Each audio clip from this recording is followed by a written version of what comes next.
Assalomu alaykum barchaga. Xo'p, demak, bugun 20 adashmasam 28/03/2025.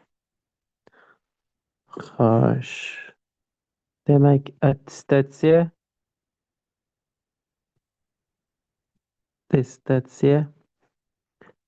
2025 demo. Xo'p, demo degani ko'pchilik so'ragan. Demo degani xo'p, nima? Mock test nima? Demo masalan imtihondan oldin bitta proba test. Ya'ni test markazi o'sha attestatsiya imtihonidagi testga o'xshagan o'sha darajadagi testni tashlaydi. Testni tashlaydi. Ya'ni shunga o'xshash test tushadi degan ma'noda. Mock bo'lsa, uni biza o'zimiz tuzib, o'zimiz oladigan o'sha attestatsiyaga yaqinlashtirib oladigan test. No, ikkalasi ham bundoq olganda bitta test. Va shuni nimasini ko'rib chiqamiz? Hozir sizlar bilan tahlilini ko'rib chiqamiz. Xo'p, o'tgan safargi yoki bo'lmasa vazir jamg'armasidagi mock test, demo testdan osonroq deb o'yladim. Endi bilmadim. Qolganlar qanaqa o'ylaydi? Xo'p, shuni 35 talikka tahlilini ko'rib chiqamiz sizlar bilan birgalikda. Biza shu paytgacha trigonometriya, hosila, integral, trigonometriya mavzularini ko'rib chiqdik. Endi bu yog'iga faqat test va uning tahlili ketadi jarayonigacha. Attestatsiya jarayonigacha shu tarzda davom etamiz. Xo'p, birinchi misolimizdan boshlaymiz. Birinchi misolda to'g'ri parallelipedning asosining tomonlari A va B. Ular orasidagi burchak 30 gradusga teng. Parallelipedning yon sirtining yuzasi S ga teng bo'lsa, uning hajmini toping deyapti. Demak, biz bitta paralleliped chizib olamiz. Xo'p, mana bu yerdan bitta paralleliped chizamiz. Mana. Hop, hop. Xo'p, mana paralleliped chizdik.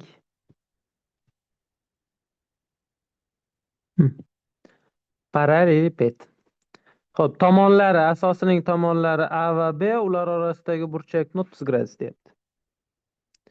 Keyin parallelipedning yon sirtining yuzi S ga teng.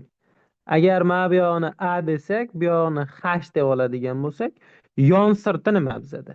Yon sirti, e'tibor beraylik, AH qo'shilgan BH dan ikkita.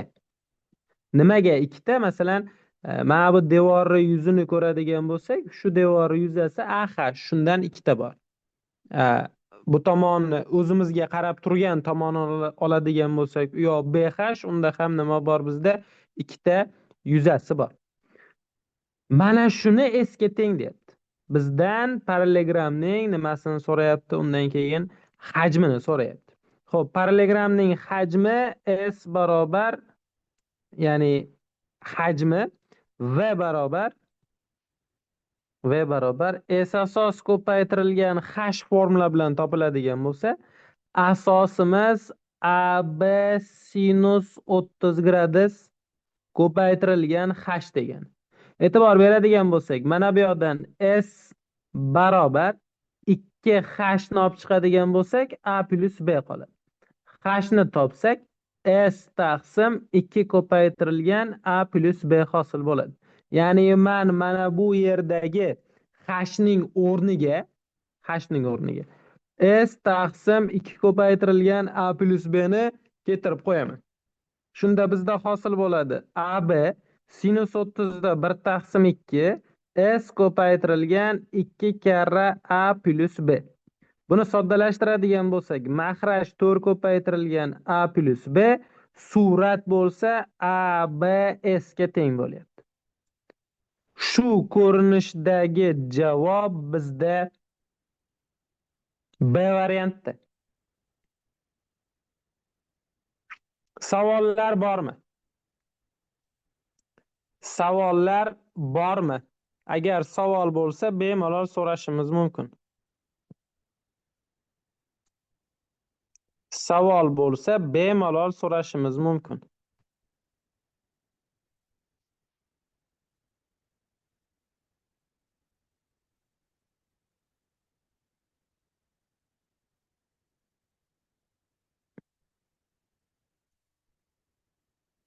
Yaxshi, davom etamiz. Davom etamiz. Ikkinchi misolimiz. Konusning balandligi, demak biz konus chizib olamiz. Konus.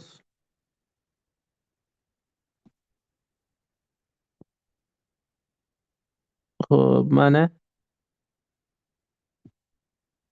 mana bu yoqda markaz deb oladigan bo'lsak, konusning balandligi deyapti. Mana balandlik.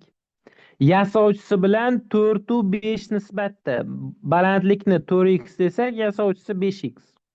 Pifagorga ko'ra radiusimiz r bizada 3x ga tengligi kelib chiqdi. Ana endi hajm 96 pi bo'lsa, konusning hajmi qanaqa topiladi? 1/3 s asos, ya'ni pi r kvadrat, r ni o'rnida 3x kelayotganligi uchun 9x kvadrat ko'paytirilgan h bizada 4x. Mana bu yerdan yozib qo'yaman.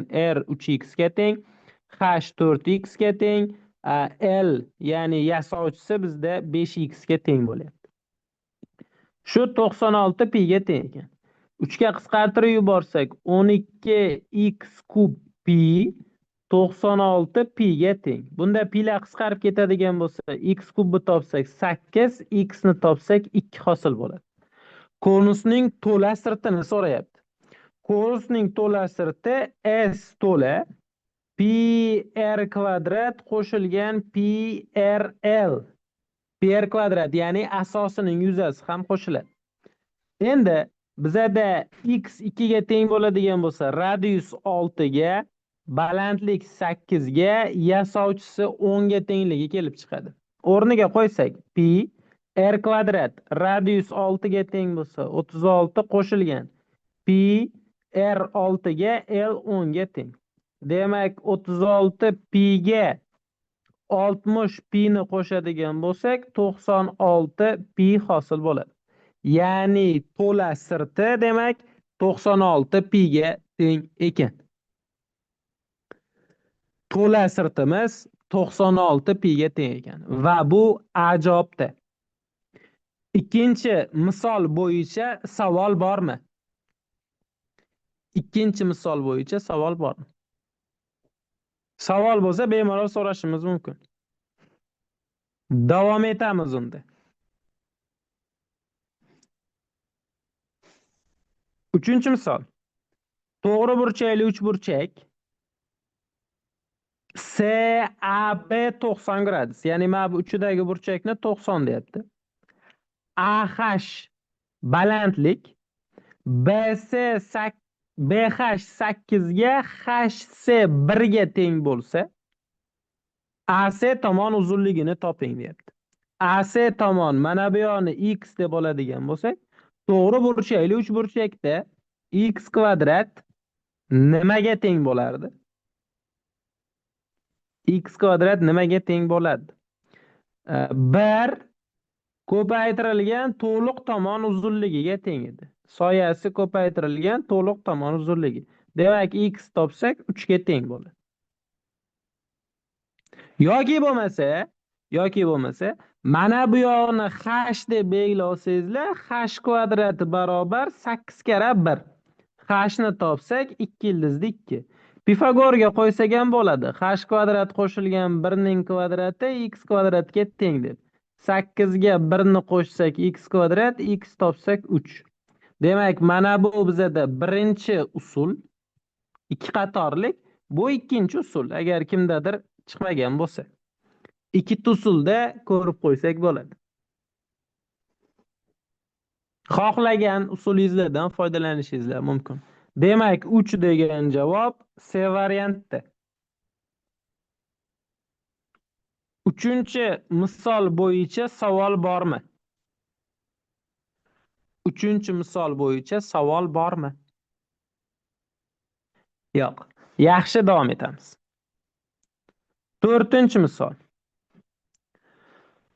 Xo'p, funksiyaning aniqlanish sohasiga tegishli bo'lgan barcha butun sonlar yig'indisini toping deyapti.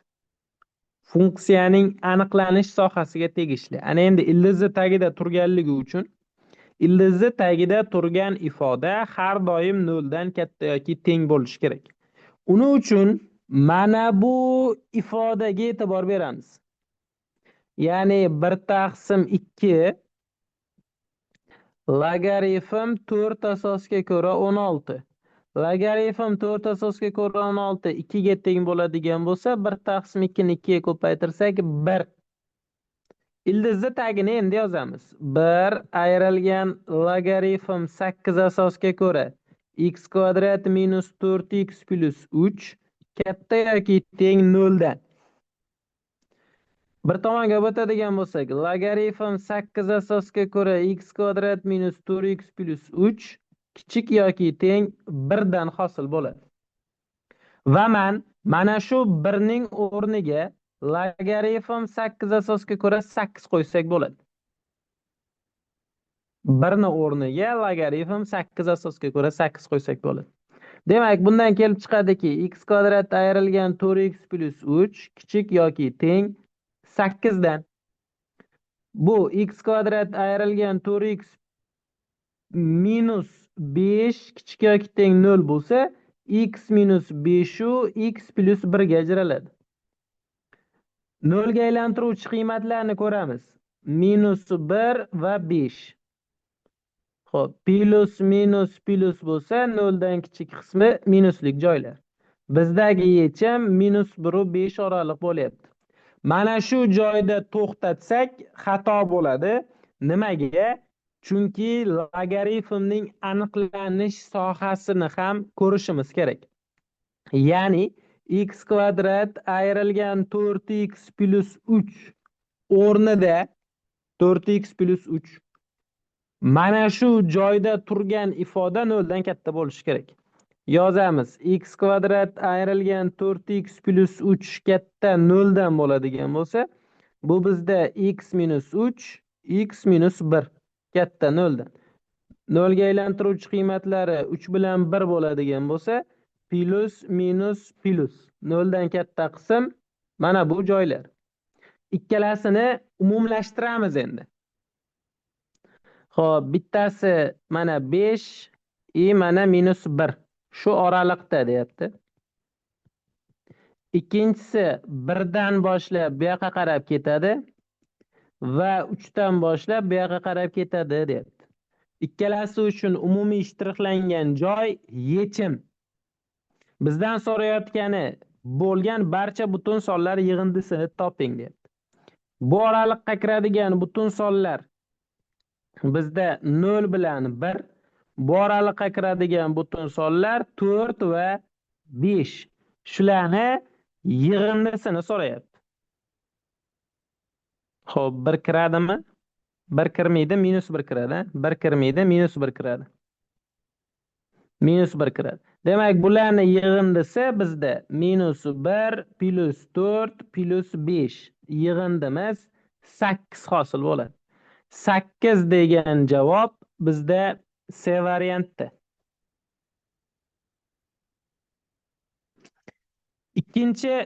To'rtinchi misol bo'yicha savol bormi?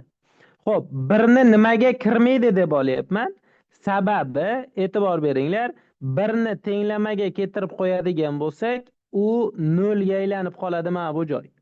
Shuning uchun 1ni kiritmayapmiz. O'zi mana bu tengsizlikda ham tengi yo'q. 3ni ham ola olmaymiz. Mana shu sababdan 1 va 3lar olinmayapti. Shu sababdan 1 va 3lar olinmayapti. Yaxshi, davom etamiz. 5-misol. Agar fx hamda gx funksiyalar uchun f minus 1 gx x plus 1 ga teng bo'lsa, f3 taqsim g2 ning qiymatini toping deyapti. Bunga e'tibor beradigan bo'lsak, f minus 1 degani bu teskari funksiya. Ya'ni fx ning teskarisi degani. Teskarisi. Ana endi e'tibor beramiz. F 2 3 ga teng bo'ladigan bo'lsa, uni minus 1 3i 2 ga teng degan. Ya'ni bu ikkalasining joyi o'zgaradi teskarida. Yoki bo'lmasa f minus 1 ni 4 ga tengligi 5 bo'lsa, men bundan yoza olaman f5 4 ga teng deb. Demak, e'tibor beramiz. Bizda j2, ya'ni x ni o'rniga e'tibor beraylik. X o'rniga 2 qo'yib yuborsak nima hosil bo'ladi? j2 f minus 1. Mana bunga keltirib qo'yapman. F minus 1. 2 ga 1 ni qo'shsak 3 hosil bo'ldi. Mana bu joyimiz. E'tibor beraylik. Mana bu x ni o'rnida bu yoqda son kelyapti. Demak, men yoza olaman f3 j2 ga teng deb. Mana bu ikkalasini teskari funksiyada nima qilardik? Joyini o'zgartirar edik.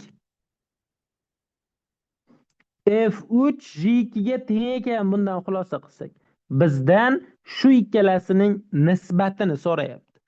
O'zaro teng bo'lgan sonlar nisbati 1 ga teng. Va 1 degan javob bizda D variantda. 1 degan javob D variantda. Savollar bormi? Savol bo'lmasa, shu joydan davom qilamiz. 6-misol. Bu moslashtirish. N'inchi darajali ildiz uchun quyida keltirilganlardan qaysilari to'g'ri, qaysilari xatoligi haqida. Xo'p, bunga e'tibor beradigan bo'lsak, birinchisi a ni 1 taqsim m'nchisini 1 taqsim n'inchisi degani va qavs sochsak 1 taqsim mn. Buni ildiz ostida n'inchi ildizda a deb yozsak bo'ladi. Demak, birinchisi to'g'ri. Oxirgisiga qaraydigan bo'lsak, ildiz ostida, n'inchi ildiz ostida a taqsim b. Demak, bu a ni 1 taqsim n'inchisi taqsim b ni 1 taqsim n'inchisi degani. Daraja qilib yozadigan bo'lsak. Demak, bu nima bizda? Bu noto'g'rimi shunda?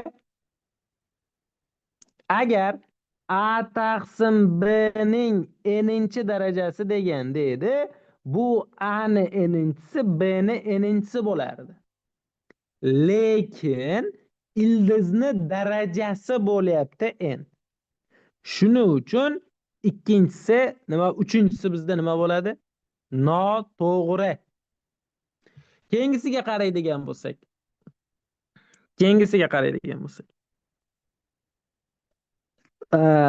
Minus a ni n 2n plus 1 bilan a ni 2n plus 1 o'zaro tengmi? Ikkinchisiga sizlar javob beringlar. Shu ikkalasi o'zaro tengmi? Mana shu 4 burchakka olayotganim o'zaro tengmi? Prosta fikringizlarni yozinglar. Teng bo'lsa ha, bo'lmasa yo'q. Yo'q, haqiqatdan ham teng emas. Chunki buni oldida nima turibdi? Minus turibdi. Minus uni yo'qotmaydi. Demak, bu ham bizda nima bo'lyapti? Xato. Demak, birinchisi to'g'ri, qolgan ikkitasi noto'g'ri degan javob D varianti. Yettinchi misol. Yettinchi misol. Yaqinda o'tdik mana shu mavzuni. Yaqinda o'tdik mana shu mavzuni. Ya'ni balandligi 8 santimetr va asosi radiusi 6 santimetr bo'lgan konusga ichki chizilishi mumkin bo'lgan barcha silindrlar ichida eng katta hajmli silindrning radiusi necha santimetr deyapti. Ya'ni radiusini so'rayapti mana shu silindrni. E'tibor beradigan bo'lsak, mana bu masofa bizda balandlik 8 ga teng. Mana bu masofa 6 ga teng. Endi bu yoqdan ham bitta o'tkazadigan bo'lsak va men uni R deb belgilab olsam, silindrning balandligini h desak, tepa qismi 8 minus h bo'ladi. Qayerdan bilyapman? Jami masofa 8 ga teng. Yaqinda 48 soat bo'lmadi hali. Shu mavzuni o'tganimizga, eng katta, eng kichik hajm, eng katta, eng kichik qiymatga doir geometrik masalalarni o'tganimizga. E'tibor bersak, mana bu masofa R, bu yoq 6, mana bu joy h, tepa 8 minus h bo'lyapti. Va buni o'xshashlikdan foydalanadigan bo'lsak, R ni 6 ga nisbati 8 minus h ning 8 ga nisbati. Ikkala tomonni proporsiya qilib olsak, 8R barobar 48 ayrilgan 6h bizdan radius so'rayapti. H ni topadigan bo'lsak, 6h demak 48 ayrilgan 8R ga teng. H ni topsak, 48 ayrilgan 8R taqsim 6 ga teng bo'ladi. Endi bizdan so'rayotgan narsasi eng katta hajmli silindr. Silindrning hajmi asos ko'paytirilgan h ning maksimum qiymati. E'tibor beraylik. Asosimiz pi r kvadrat, balandligimiz h ni o'rniga buni borib qo'yaman. 48 ayrilgan 8r taqsim 6. Shundan hosil olib 0 ga tenglashtirishimiz kerak. Eng katta, eng kichik desa, hosila olib 0 ga tenglashtirar edik. Hosil oladigan bo'lsak, oldin ochib chiqaylik. Xo'p, pi taqsim 6 ko'paytirilgan 48r kvadrat ayrilgan 8r kub hosil bo'lyapti. Shundan hosil olib 0 ga tenglashtirsak, sondan hosila ahamiyatsiz, sababi 0 ga tenglashtiryapmiz. Hosil oladigan bo'lsak, 96r ayrilgan 24r kvadrat barobar 0 bo'ladi. Bundan r ga bo'lib yuborsak, 96 ayrilgan 24r 0 ga teng. 24r ni topadigan bo'lsak, 96 ga r ni topsak, 96 taqsim 24 hosil bo'ladi. Bu bizada 4 ga teng. Aynan nimani so'rayotgandi bizdan? Radiusni so'rayotgan edi, mana. Radiusni so'rayotgan edi. Shuning uchun javob 4. Bunaqa misollar oldingi yilgi attestatsiyalarda ham tushayotgan edi. 2 safardan beri eng katta hajm, eng katta yuza deydi. Bizlar umumiy ifodani bir xil noma'lumga bog'lab olishimiz kerak. Mana e'tibor beringlar, umumiy ifodani bir xil noma'lumga, ya'ni bu yoqdagi noma'lum R bo'ldi. Bog'lab olib, hosil olib 0 ga tenglashtirardik. Javob D variant. Savollar bo'lsa yozishimiz mumkin. Savollar bo'lsa bemalol yozishimiz mumkin. Yaxshi, davom etamiz. 8-misol. Chizmada bir-biriga va ABCD to'g'ri to'rtburchak tomonlariga urinuvchi 6 ta bir xil aylanalar berilgan. Agar to'g'ri to'rtburchakning DC tomon uzunligi 12 santimetrga teng bo'lsa, bo'yalgan aylanalar orasidagi eng qisqa masofani toping. E'tibor beramiz. Bunaqa misol kuzgacha sessiyada ham tushuvdi, agar eslasangizlar. Mana bu markazlarini oladigan bo'lsak, mana aylananing markazlarini doim belgilab olish kerak. Aylanani markazlarini doimo belgilab olish kerak. Tutashtiramiz. Buni ham tutashtiramiz. E'tibor bersak, mana bu joy va bu joy R R R R R R. Nechta R bor? 6 ta R 12 ga teng bo'lyapti. Mana bu joy 12 ligidan.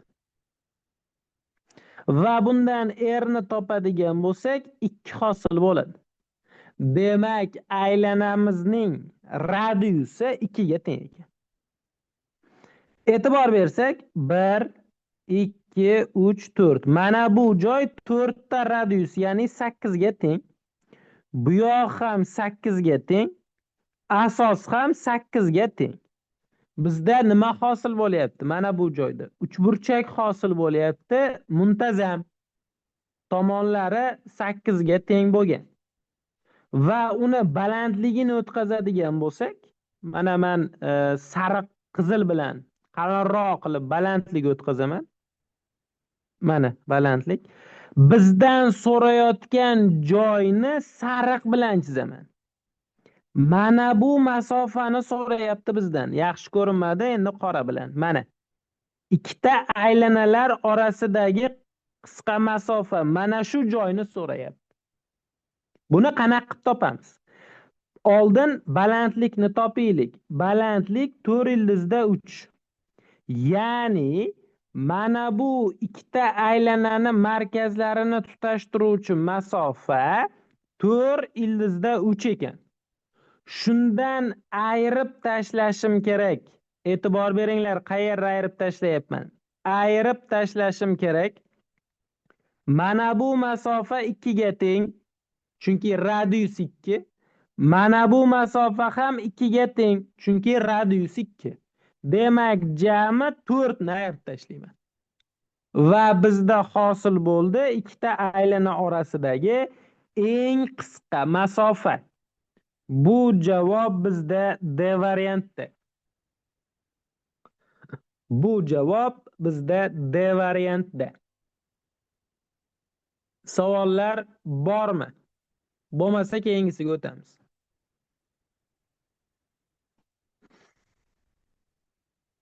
9-misol.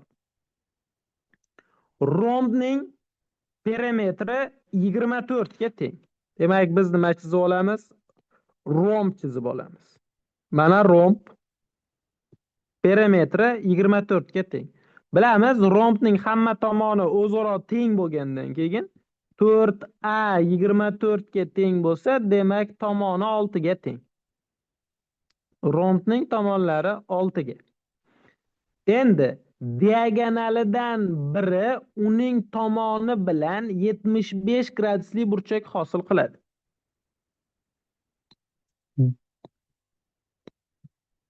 Diagonal o'tkazdik. Tomoni bilan 75 gradus burchak hosil qilar ekan. Mana bu joy 75 gradus.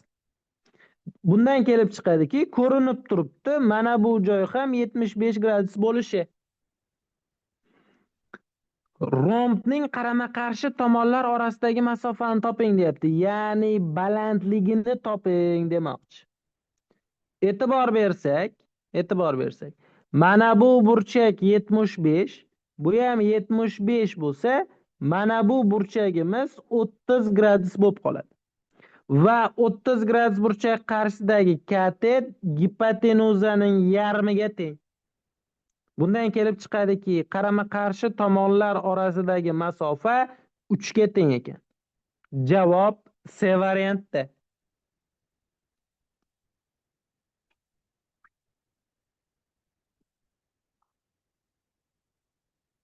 Keyingi misol 10. fx funksiya hosilasining x0 nuqtadagi qiymatini toping. x0 nuqtadagi qiymatini toping. E'tibor beramiz. Hosil olamiz oldin. F hosila x. Y darajasidan hosil olsak, y darajasi 3x minus 2 ko'paytirilgan 3. Ayrilgan. ln dan hosila 1 taqsim 3x minus 1 ko'paytirilgan 3. Bizadan f hosila 2 taqsim 3 ni so'rayapti. X o'rniga 2 taqsim 3 qo'yib chiqamiz. 3 ko'paytirilgan 2 taqsim 3 ko'paytirilgan 3 ayrilgan 1 taqsim 3 ko'paytirilgan 2 taqsim 3. Bu yerda ayrilgan 2 qolib ketdi.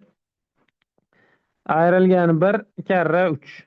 Demak, buni darajasi 0 bo'ladi. 1 karra 3 ayrilgan. Bu ham 1 karra 3. Demak, javob 0. 0 degan javob D variantda. 0 degan javob D variantda. Davom etamiz. 11-misol. Ishga doir masala. Birinchi ishchi buyurtmani 6 soatda. Boshqasi esa deylik, ikkinchisi 10 soatda bajaradi. Ular birgalikda 3 soat ishlagandan keyin qancha ish bajarilmay qoladi? Ishga doir masalalarda 1 taqsim m qo'shilgan 1 taqsim n ko'paytirilgan t bitta butun ishida eslasangizlar. Demak, 1 taqsim 6 qo'shilgan 1 taqsim 10 bilan birga 3 soat ishlashgan va qanchadir ish bajarishgan. Ikkalasiga umumiy makhraj 30 bo'ladigan bo'lsa, tepa 8 ko'paytirilgan 3 x ga teng. Ya'ni x bizda 0,8 hosil bo'lyapti. Bular butun boshli bitta ishni 0,8 qismini birgalikda bajarishgan.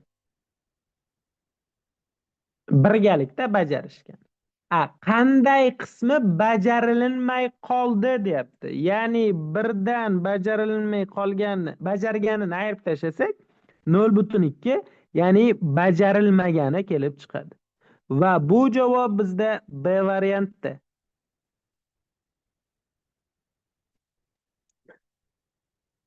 11-misol bo'yicha ishga doir masala bo'yicha savol bormi? 11-ishga doir masala bo'yicha savol bormi? Davom etamiz. 12. Trapetsiyaning asoslari 5 va 3 ga teng ekan. Kelinglar, trapetsiya chizaylik.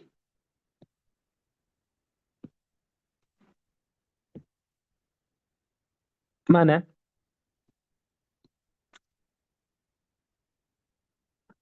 trapetsiya. Demak, tepa 3 ga, past 5 ga teng. Bir yon tomoni 2 ga va u katta asos bilan 45 gradusli burchak tashkil qiladi.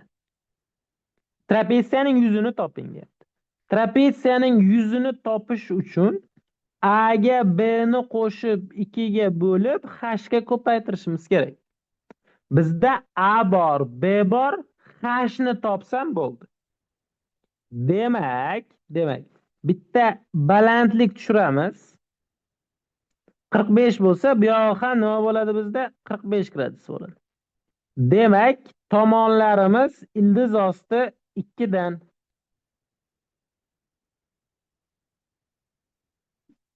Endi bo'ldi. 3 ga 5 ni qo'shib 2 ga bo'lib ko'paytiramiz.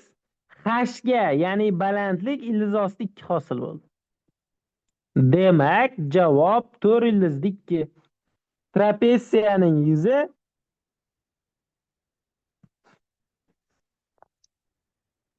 4 ildizli 2 ga teng ekan. C varianti. 12-chi misol bo'ldimi? 12-chi misol bo'yicha savol bormi? Har doim shu formula o'rinlimi? Ha, har doim shu formula o'rinli. Agar ishga doir masalada har doim shu formula o'rinlimi desangiz, ha, bunda ham har doim shu formula o'rinli. Ya'ni o'zi bitta umumiy qoida bor. Ishga doir masalalari biza yopiq guruhimizdagi darslarda ko'rib chiqqanimizda o'sha idish bo'lib, deylik akvarium yoki bo'lmasa o'sha vannani oladigan bo'lsak, tepadan suv quyilib, pastdan suv chiqib ketish. Unda o'rtasi minus bo'ladi. Endi mavzuga to'xtalmadik, hozir faqat berilgan misolni yechib ketyapmiz. Xo'p, esingizlarda bo'lsa, sonning oxirgi 2 raqamini topishni noyabr oylarida, ya'ni kursimiz boshlangan paytida o'rgatuvdim.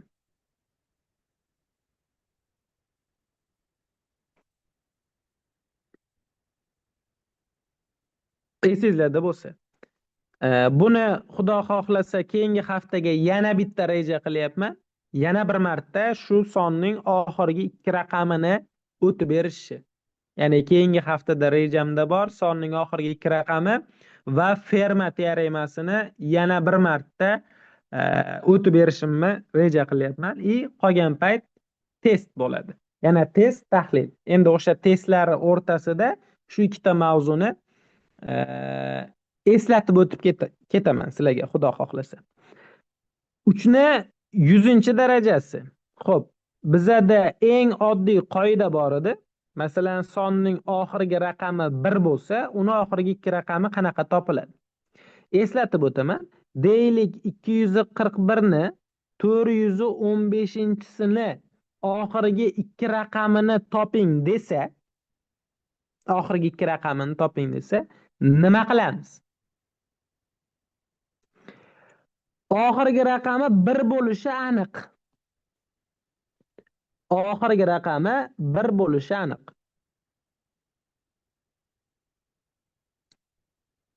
Demak, oxirgi raqam 1 bo'ladigan bo'lsa, oxiri 1 bo'ladi. Chunki ixtiyoriy son olaylik, oxirgi raqami 1 bo'lsa, uni nechinchi darajaga oshirishimdan qat'iy nazar oxirgi raqami 1 bo'ladi. Va keyingi qiladigan narsamiz nima bo'ladi? Mana buni o'nlar xonasida turgan sonni buni birlar xonasida turgan songa ko'paytiraman. Doimo shu qoida o'rinli. 4 ni 5 ga ko'paytirsak 20, shuni 0 ni yozaman. Demak, oxirgi raqam 0,1 ekan. Yoki bo'lmasa, deylik 2361 ning 2025-darajasini top desa, 25 qilmaylik shuni, 2028-darajasini top desa, oxirgi raqami 1 bo'lishi aniq. Uni o'nlar xonasida turgan raqamini darajani birlar xonasiga ko'paytiramiz. 6 kara 8 48, shuni 8 ni yozaman. Demak, 2361 sonini 2028-darajasining oxirgi 2 raqami 81 bo'lar ekan. Eslatdim. Endi o'zimizni misolga qaytamiz. 3 ni 100-chisi.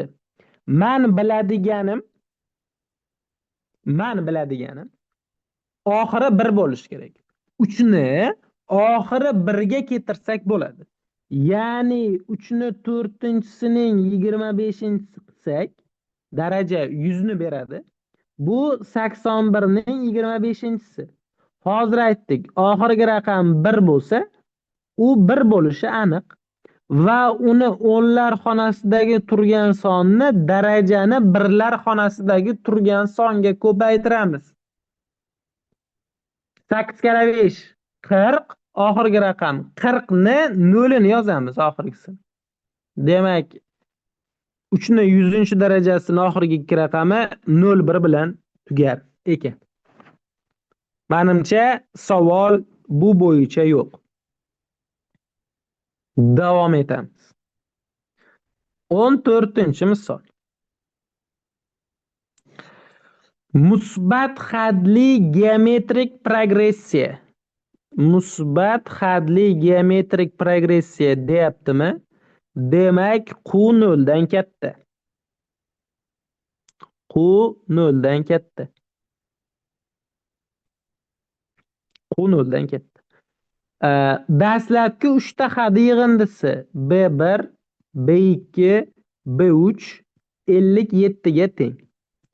3-chi va 1-chi hadlar ayirmasi B3 dan B1 ni ayirib tashlaydigan bo'lsak, 15 hosil bo'lyapti. Ikkinchi hadini toping. Xo'p, birinchisini yozamiz. B1 qo'shilgan B1 Q qo'shilgan B1 Q kvadrat 57 ga teng. Pastdagi B1 Q kvadrat ayrilgan B1 15 ga teng. Ikkalasini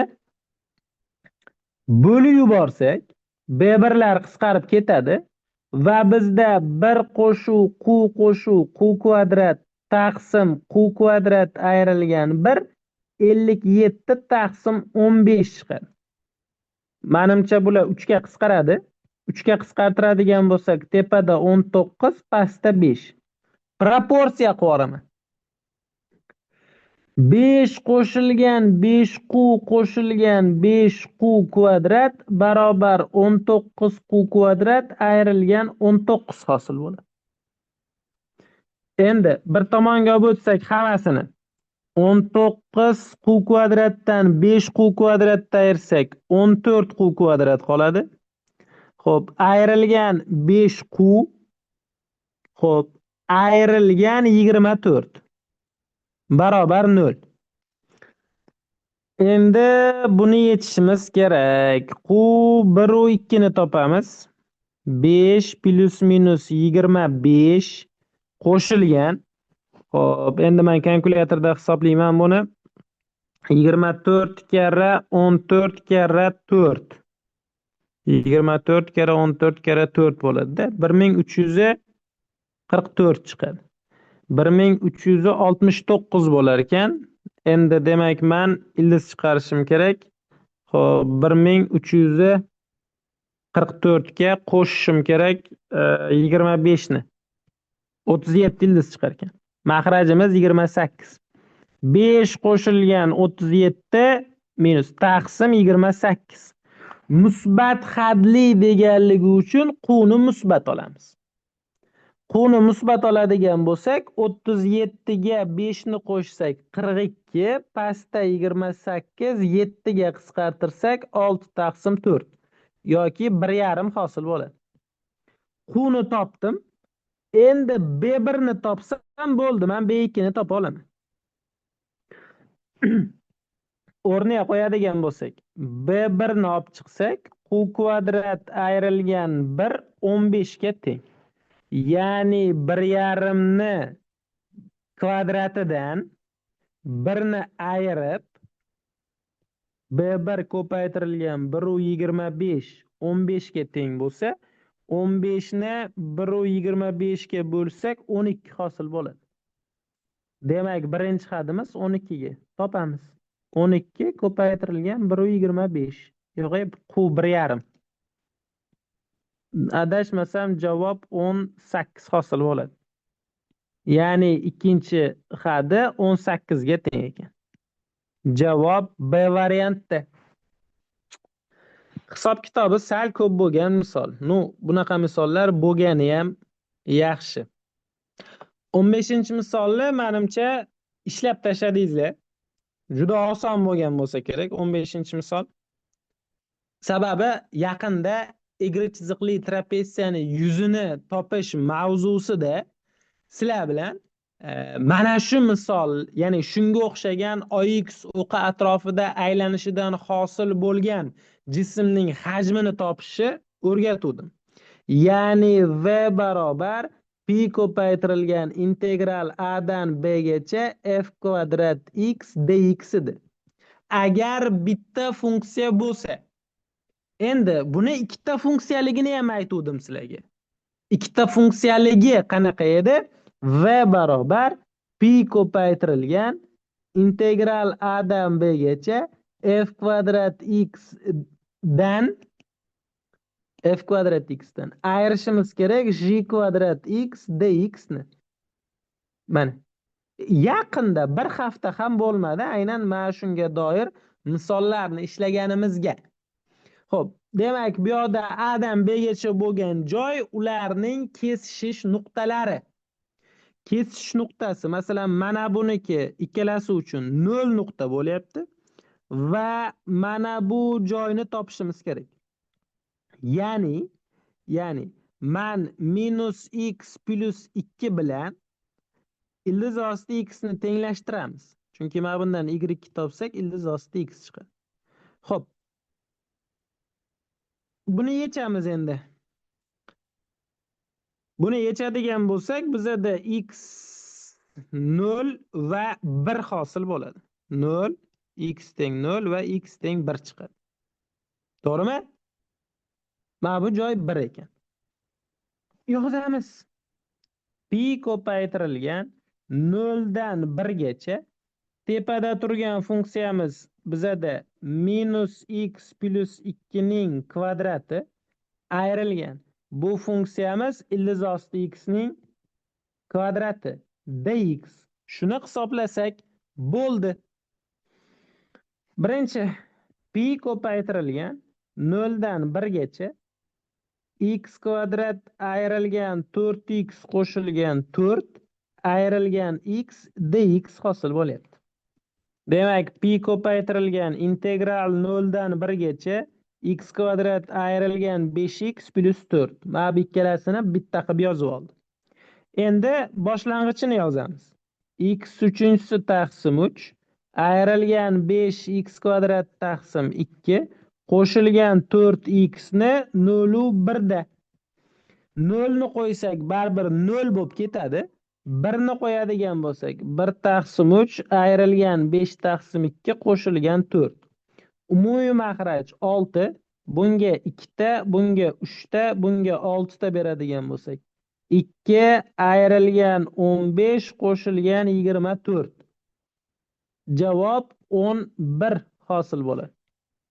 Taqsim 6. Endi oldida pi turganligi uchun yoniga ko'paytiruvni chiroyli qilib yozib qo'yamiz.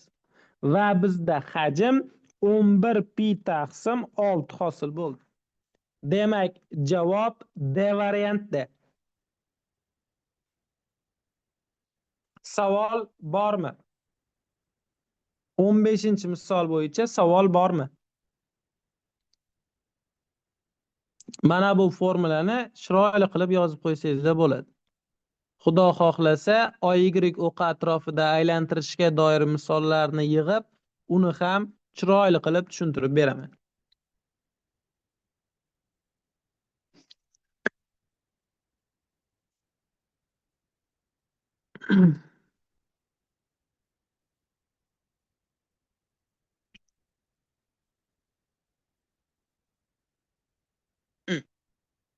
X teng 0 emas-ku. Nega 0 emas? Mana. Chegara 0 dan boshlanyapti mana.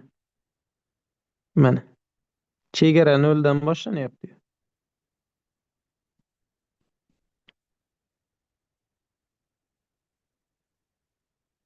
O'shani x teng 0 bu o'shani chegarasi.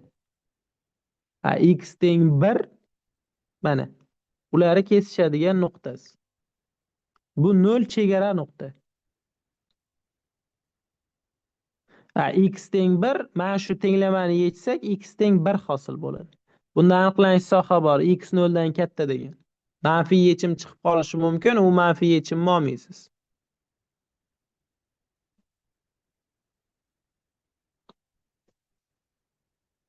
Bu nol chegarasi, mana bu bir tenglamani yechimi. Formula faqat OX o'q atrofida aylansa bu. Mana bu formula OX o'q atrofida aylanishi.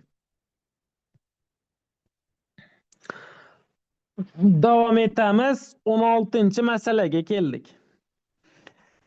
A va B, Adan Bgacha bo'lgan yo'l avval 3 kilometr yuqoriga. Demak, chizmasini chizishga harakat qilaman.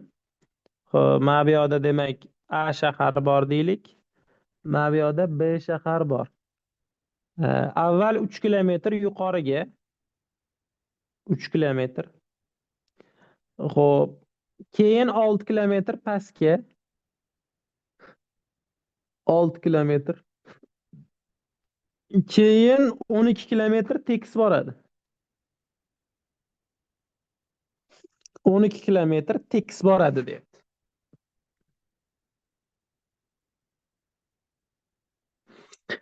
Endi mototsiklchi shu yo'lni borishda 1 soat 7 minutda. Demak, borishda 1 soat 7 minut. 67 minutda. Chunki 1 soat 7 minut sal nito'roq son. Qaytishda 1 soat 16 minutda. Demak, qaytishda 1 soat 16 minut bo'lsa 76 minut bo'ladimi? Agar agar mototsiklchining tezligi tekis yo'lda 18 kilometr bo'lsa, tekis yo'l mana bu joy aytyapti. V barobar 18 kilometr taqsim soat. Tepalikka ko'tarilish va tepalikdan tushishdagi tezliklarini toping deyapti. Ya'ni ko'tarilishdagi tezlikni x, tushishdagi tezlikni y deb oladigan bo'lsam, hisoblaymiz. Tushishdagi tezliklarni toping debdi. Xo'p, endi e'tibor beramiz. Tepaga mana bu joyga T1, bu yoqqa T2 vaqt ketdi desak, mana bu joyga T3 vaqt ketdi. T1, T2, T3 ni qo'shganimiz 67 minut bo'lishi kerak. Ya'ni ko'tarilish uchun qanchadir vaqt ketdi, tushish uchun qanchadir vaqt ketdi, tekis yo'lda yurish uchun qanchadir vaqt ketdi. Va bularning yig'indisi 67 minut. Endi e'tibor beradigan bo'lsak, T1 ni topsam, 3 ni x ga bo'laman. Masofani tezlikka bo'lsak, vaqt kelib chiqadi.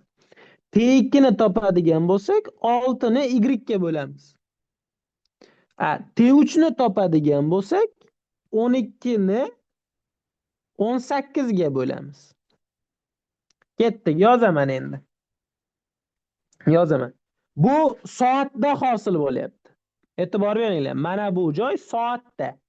Ya'ni 2 taqsim 3 soat. Bu bizada 40 minutni beradi. 40 minutni beradi. To'g'rimi? Endi yozaman. Mana bu joydan.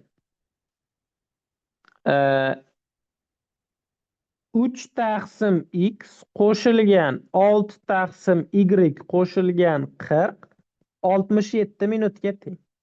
Demak, 3 taqsim x qo'shilgan 6 taqsim y 27 minut hosil bo'ladi. Keyingisiga e'tibor beramiz. Endi qaytishga qaraymiz. Qaytayotganda ham 40 minut vaqt ketadi. Ya'ni mana bu joyni bosib o'tish uchun yana 40 minut ketadi. Endi ko'tarilayotganda u x tezlik bilan yuradi.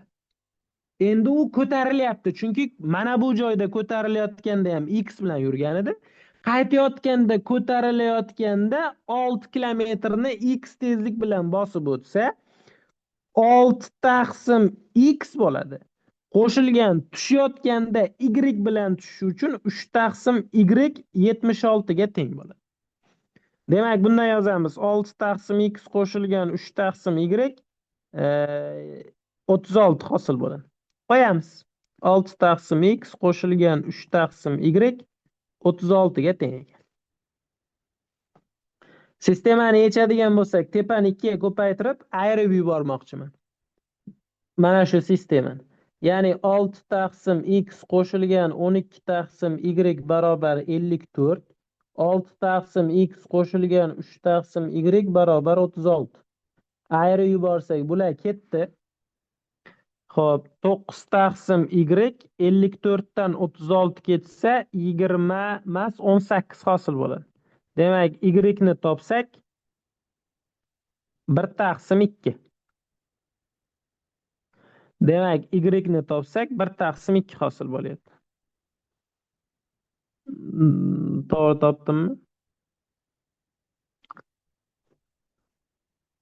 Xo'p, y ni topsak 1 taqsim 2 chiqdi. Bizdan nimani so'ragandi o'zi? Bo'lsa, uning tepalikka ko'tarilish va tepalikdan tushish tezligini toping degan. Xo'sh, 40, 27, 36 tepani 2 ga ko'paytiradigan bo'lsak,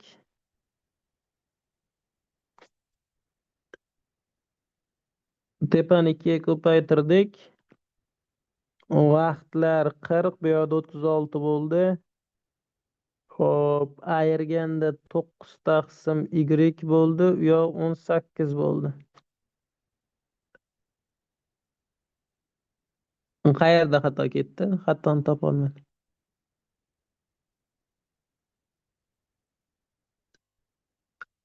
Bizdan nimani so'rayapti? Men hozir y ni topdim. Bizdan nimani so'ragan o'zi? Minut, soat aralashib ketdi. Minut, soat aralashib ketdi. Xo'p, 3 taqsim y, mana buni minutga o'tkazadigan bo'lsak, 60 ga ko'paytirishimiz kerak. 60 ga ko'paytirishimiz kerak-da. Shunda men buni 60 ga ko'paytirib qo'yaman-da, to'g'rimi? 30. 30 chiqadi. 60 ga ko'paytirib qo'ysam, tezligi kelib chiqdi-da 30. Mana 30, bu yoqda 30 bor ekan. Mana. Chunki mana bu minutda, bular soatda bo'lib qoldi-da. Minutga o'tkazishim uchun 60 ga ko'paytirishim kerak edi. Xo'p, ana endi y ni topdik, x ni topishimiz kerak. Y 1 taqsim 2 bo'ladigan bo'lsa, mana bu yoqqa qo'ysak 6, demak 6 taqsim x bizada 30 ga teng bo'lyapti. X topadigan bo'lsak 1 taqsim 5 bo'lyapti. Endi shu 1 taqsim 5 ni 60 ga ko'paytirsak bo'ldi. Keyingisini tezligi kelib chiqadi 12 kilometr taqsim soat. Demak, bittasini tezligi 30 kilometr soat, ikkinchisining tezligi 12 kilometr soat hosil bo'ldi. 12 kilometr bilan 30 degan javob bizda qaysi javobda? D variantda hosil bo'ldi. Masala tushunarli bo'ldi. Chiqqan javobni 1 taqsim chiqqan javobni 60 ga ko'paytirganimni sababini yana bir marta tushuntirib ketaman. Mana bu demak bizda minutda, mana bular soatda hosil bo'lyapti. Bir xil birlikka o'tkazishim uchun 60 ga ko'paytirishim kerak. O'shani oxirida 60 ga ko'paytirib qo'ydim. 17-misol. Silindr o'q kesim yuzi. E, e, Shu misollari ko'raversam, yaqinda o'tgan astronometriya darslarimiz, yaqinda bir 2 kun bo'ldimi? Yarim kun bo'ldimi?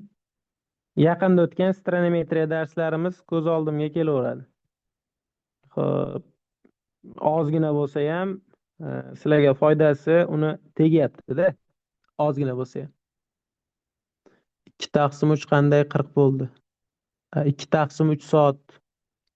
2 taqsim 3 soat. 1 soat 60 minut bo'ladigan bo'lsa, o'shani 2 taqsim 3 qismini topsangiz 40 bo'ladi. Silindr o'q kesimining yuzasi quvga teng.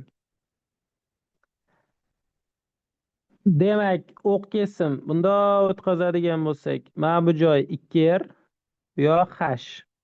Demak, 2r ko'paytirilgan h quvga teng ekan. Undan asos radiusining 4 dan 1 qismiga teng uzoqlikda o'tuvchi kesim 100'ini hisoblang deyapti. Ya'ni mana bu joydan kesim o'tkazilingan.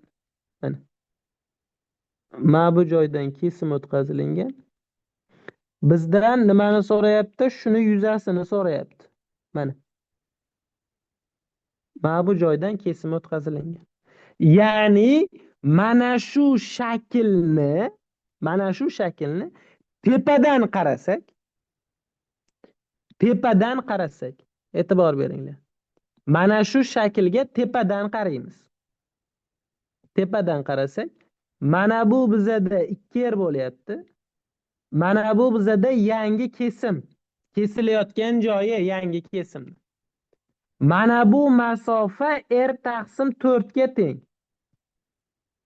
Bizdan mana shuni topsam yetarli, mana x deb olaman. Pastdagi qora chizayotganimni topishim yetarli. Sababi mana katta chizmadan ham ko'rsataman. Mana shu qorani topsam bo'ldi, chunki balandlik o'zgarmayapti, balandlik o'zgarmayapti. Ya'ni mendan x karra h nimaga teng deb so'rayapti. Endi nima qilamiz? Bundan o'tkazsam, mana bu joy R ga teng, chunki radius. Bu yoq R taqsim 4. Bu yoqni A deb olsam, A kvadrat qo'shilgan R kvadrat taqsim 16 R kvadratga teng. Demak, A kvadratni topsak 15 R kvadrat taqsim 16, A ni topadigan bo'lsak, ildiz osti 15 R taqsim 4 chiqyapti. A ni topdik. Bu yoqqa o'tkazadigan bo'lsam, bu yog'i ham A. Menga nima kerak? Menga X kerak. Demak, x bizada 2 taga teng bo'ladigan bo'lsa, 2 ko'paytirilgan ildiz osti 15R taqsim 4. Demak, bu ildiz osti 15R taqsim 2 hosil bo'lyapti. X ni topdik. Biz x h ni topishimiz kerak. Ildiz ostida 15R taqsim 2 ko'paytirilgan h. E'tibor beraylik. RH nimaga teng? Mana RH nimaga teng? Q taqsim 2 ga teng. O'rniga keltirib qo'ysak, ildiz osti 15 Q taqsim 4 chiqadi. 4 qayerdan paydo bo'ldi? Maxrajdagi 2 bilan mana bu 2 ko'paydi. Demak, bu javob bizda A variantda. Demak, javob A variantda. Savol bormi? Shu misol bo'yicha savol bormi? Savol bo'lsa yozamiz.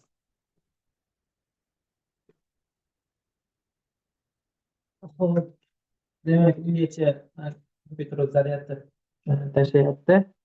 Kompyuter zaryadga ustoz bor. Ayting, Ravshan aka. Nima savolingiz bor?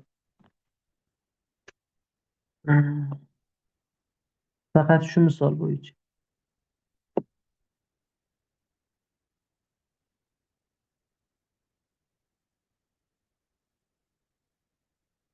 Kameralarga bitta qarab qo'ysinlar. Xo'p, kameralar yoniqmi shunchalik? O'chirib qo'yaylik, ustozlar. Menimcha endi o'chdi.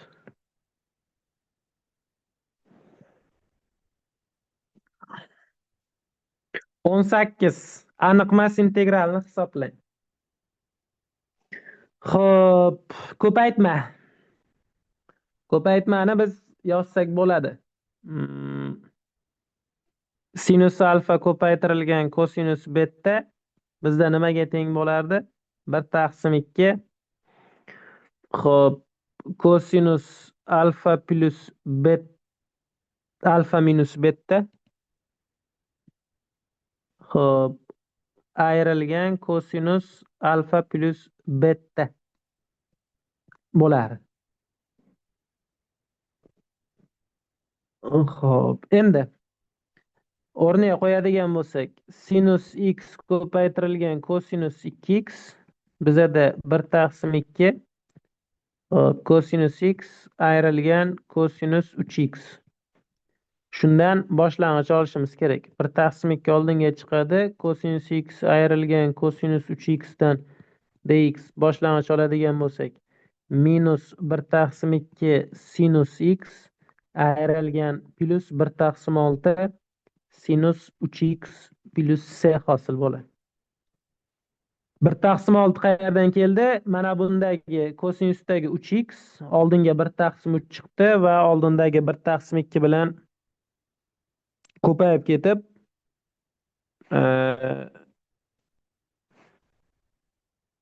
hosil bo'ldi va bu javob bizda uzr, formulani xato yozyapman. Uzr. Formulani sinusligi bo'ladi. Sinus alfa ko'paytirilgan kosinus beta bizda sinus, men formulani xato yozib yubordim. Voy. 1/2 ko'paytirilgan sinus alfa plus beta, xo'sh, o'rtasi plus bo'lsa ham bo'laveradi, to'g'rimi?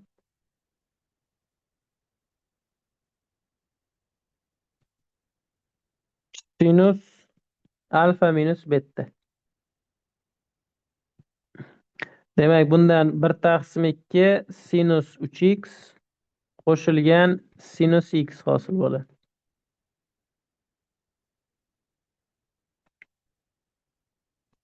Endi bularni bir-biridan ayirganimizda mana bu yoqda minus hosil bo'ladi. Chunki x dan 2x ayirganimizda minus x bo'ladi. Sinus minusni yutmaydi, o'shaning uchun oldiga minus chiqaradi.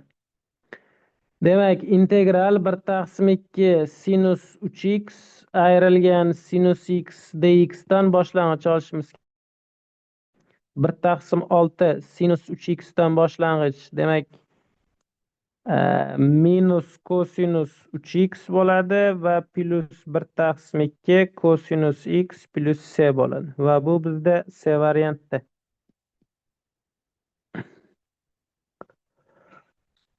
Keyingisi yo'q, ayirma emas. Mana bu yoqda x ayrilgan 2x bo'ladida oldiga o'shandan mana bu joyda minus chiqadi mana. Mana o'shandan hosil bo'lyapti. Xo'p, 19-misol. Hisoblash laboratoriyasida 6 ta avtomat, 4 ta yarim avtomat bor. Demak, avtomat 6 ta, yarim avtomat xo'p 4 ta. Biror hisoblash ishini bajarish davomida avtomat mashinaning ishdan chiqmaslik ehtimoli 0,95. Yarim avtomat mashina uchun bu ehtimollik 0,8 ga teng. Amaliyot o'tayotgan talaba hisoblash ishini tavakkaliga tanlagan mashinada bajaradi. Tavakkaliga tanlaganda tasavvur qilaylik, amaliyotchi keldi. Oldida tanlov nechta? Amaliyotchi keldi, oldida tanlov nechta? Oldida tanlov 10 ta bor. To'g'rimi? Xohlasa nimani oladi? Nima edi? Avtomatni xohlasa yarim avtomatni oladi. Shu 10 tadan agar tanlashi mumkin 6 tani. Ya'ni avtomat tanlashi mumkin 6 tani. 10 dan 6.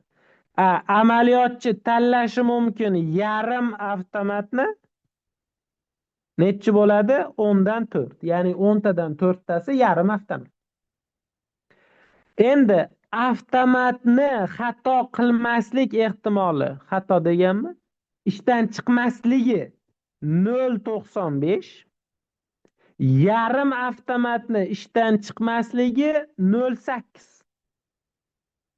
Umumiy hisobda qancha bo'ladi desa, chiqqan javoblarni nima qilamiz? Qo'shamiz. Ya'ni avtomatni ishdan chiqmasligini topishimiz uchun 0,6 ni 0,95 ga ko'paytirsak 0,57 hosil bo'ladi. Xo'p, keyingisi 0,4 ni 0,8 ga ko'paytirsak 0,32 hosil bo'ladi. Bu ikkalasini endi nima qilamiz? Qo'shamiz. Va javob 0,89 ekan, qilmasligi ehtimoli. B varianti. Savol bormi? Mana shu joyga savol bormi?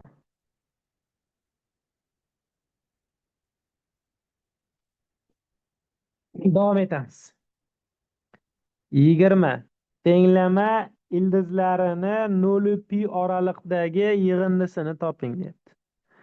Bu misol adashmasam IDCda biza yechdik. Xuddi shuni o'zi edi, agar mana bu son o'zgarmagan bo'lsa. Buni sinus kvadrat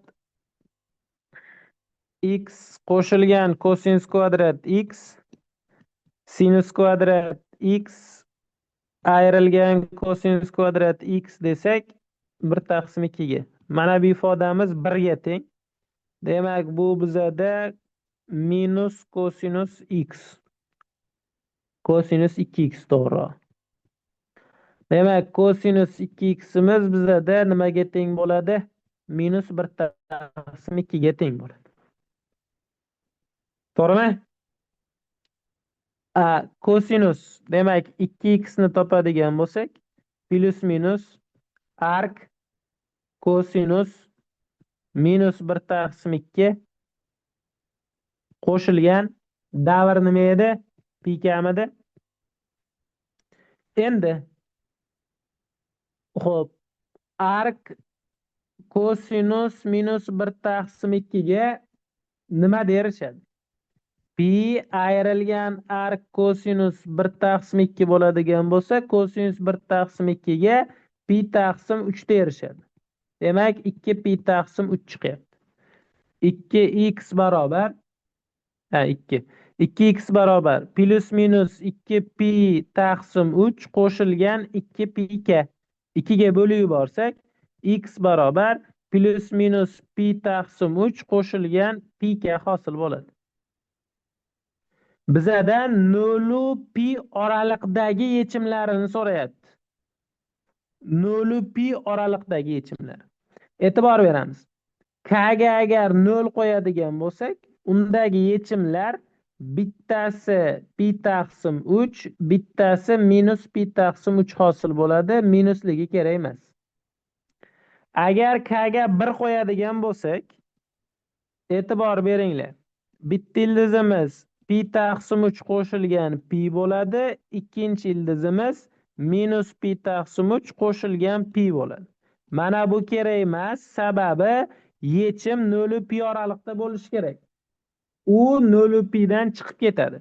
Mana bu bo'lsa 2 pi taqsim 3 bo'ladi. Bizdan yechimlar yig'indisini so'rayapti. Ya'ni 2 pi taqsim 3 bilan pi taqsim 3 ning yig'indisini so'rayapti. Qo'shsak javob pi hosil bo'ladi. B varianti.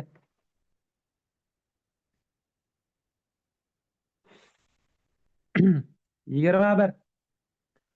Konus asosining radiusi, demak konus chizaylik bitta.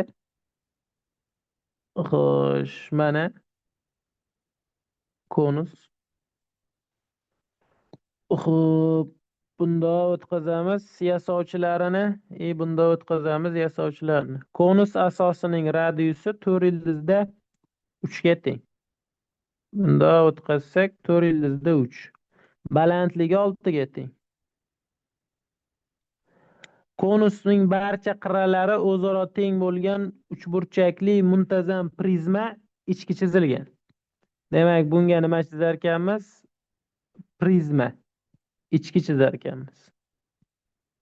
Xo'p, demak, bunda o'tkazadigan bo'lsak, prizma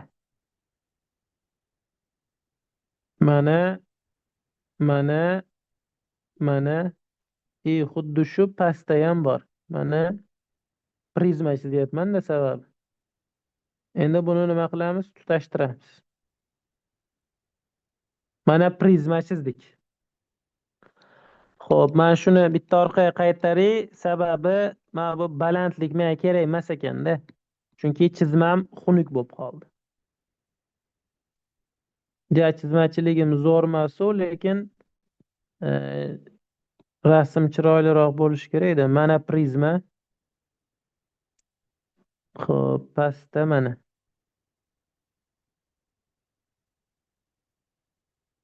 Hop, mana prizma. Chunki konusni tepasida ham aylanib oladi, o'sha yonlariga tegishi kerak-ku. Xo'p, muntazam prizma deyapti. Muntazam prizma degandan keyin tomonlari balandligi A. Muntazam prizma ichki chizilgan. Prizmaning yon sirtini toping deyapti. Yon sirti, ya'ni A kvadratdan 3tasini so'rayapti bizdan. Mana shu nimaga tengligini. E'tibor beraylik. Mm, E'tibor beraylik. Xo'p, biz nima qilamiz? Shu aylanaga tashqi chizilgan, ya'ni shu uchburchakka mana tepadagi e, aylanaga qaraydigan bo'lsak, ichiga uchburchak chizilgan. Markazini belgilab olsak, tashqi chizilgan aylana radius. Tashqi chizilgan aylana radiusi A taqsim ildizda 3 bo'ladi. Chunki muntazam uchburchak. Bitta balandlik tushiramiz. Balandlik tushadi. Mana bu yoqdan uni chizib olaman. Xo'sh, mana asosining radiusi 4 ildizda 3 degan. Xo'p, balandligini 6 degan. Unda o'tkazib oladigan bo'lsak, mana bu yoq demak bizda A ga teng, bu yog'i 6 minus A ga teng. Mana bu joy A taqsim ildizda 3 ga teng. O'xshashlikdan foydalanamiz. 6 minus A taqsim 6, sababi to'liq tomon uzunligi 6 ga teng. A taqsim ildizda 3 taqsim 4 ildizda 3 hosil bo'ladi. Endi o'xshashlikdan foydalanadigan bo'lsak, ildizda 3 pastga tushib ketsa 12 bo'ladi. 72 ayrilgan 12A barobar 6A ga. 18A barobar 72 bo'lsa, A ni topsak 4. Demak, prizmaning yon tomoni 4 ga teng ekan. O'zi tomoni 4 ga teng. Bizdan yon sirtining yuzini toping deyapti. Ya'ni 3 ko'paytirilgan A kvadrat 16 ga 3 kara 16 48 hosil bo'ladi.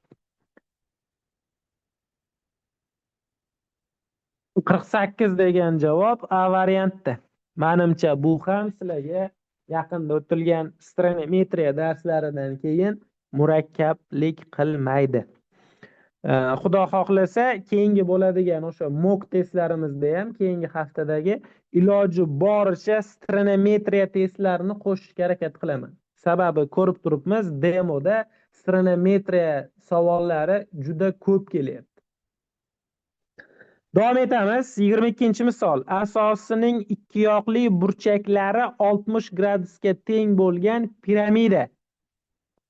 Asosining tomoni 12 ga, o'tkir burchagi 30 ga teng bo'lgan rombdan iborat. Demak, bizda nima bor? Piramida. Xo'sh. Chizamiz. Mana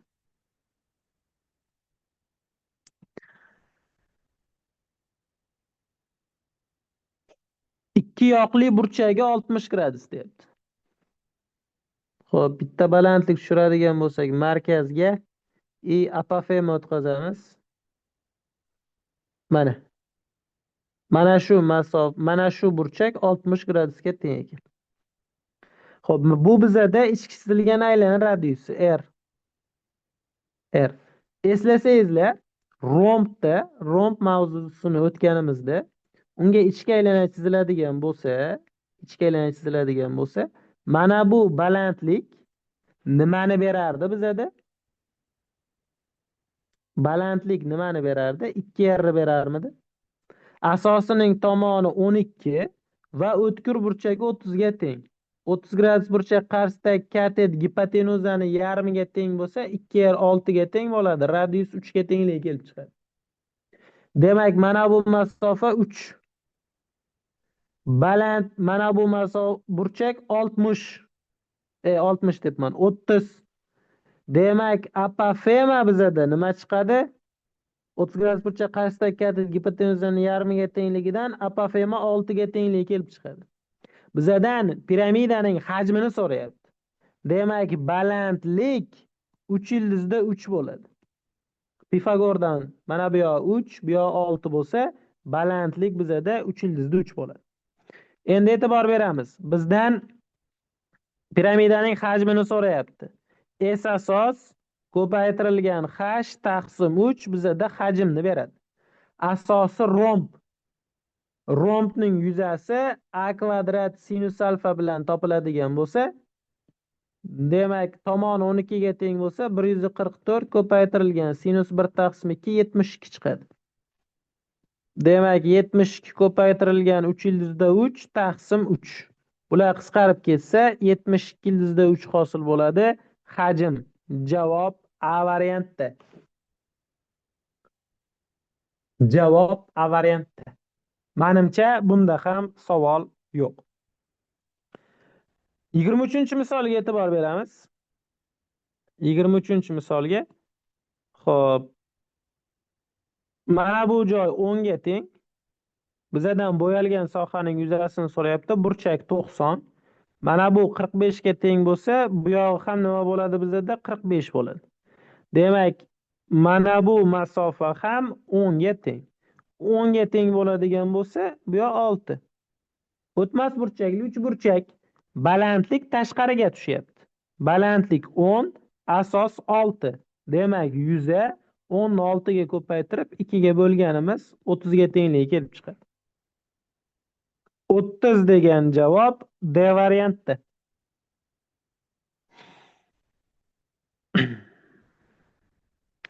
24-misol.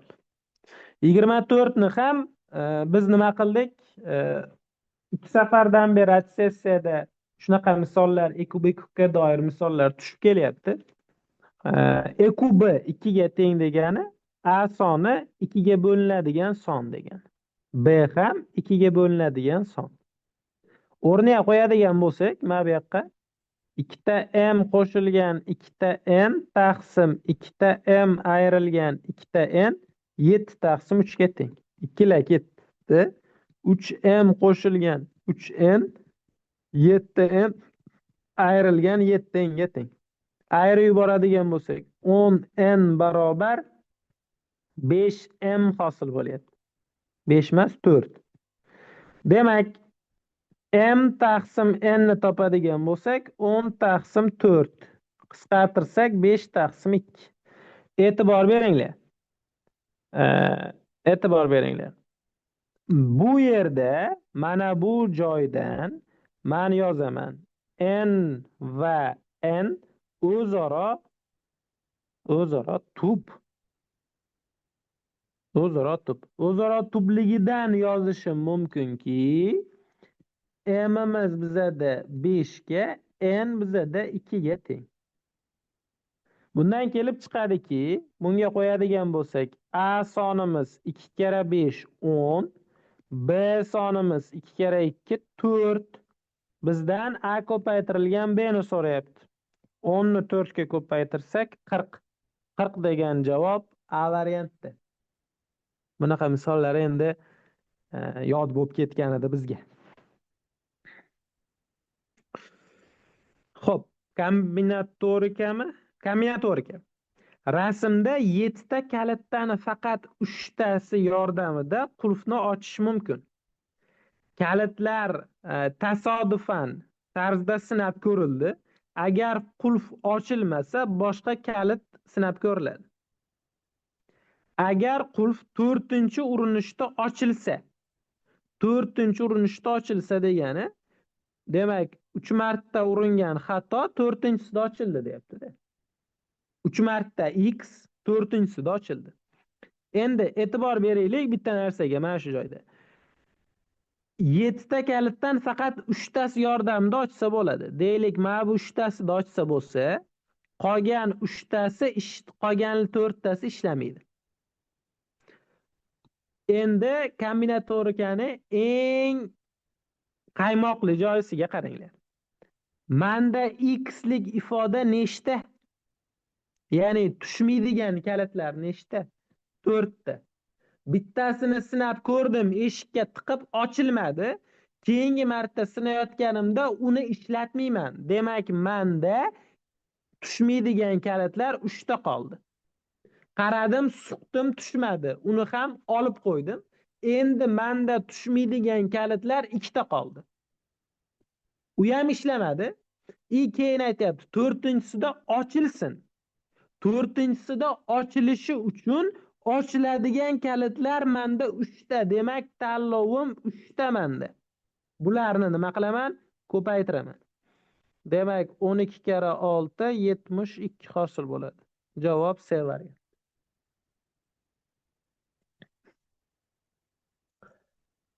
Tushunarli bo'ldimi? Ravshan aka, tushunmadingiz.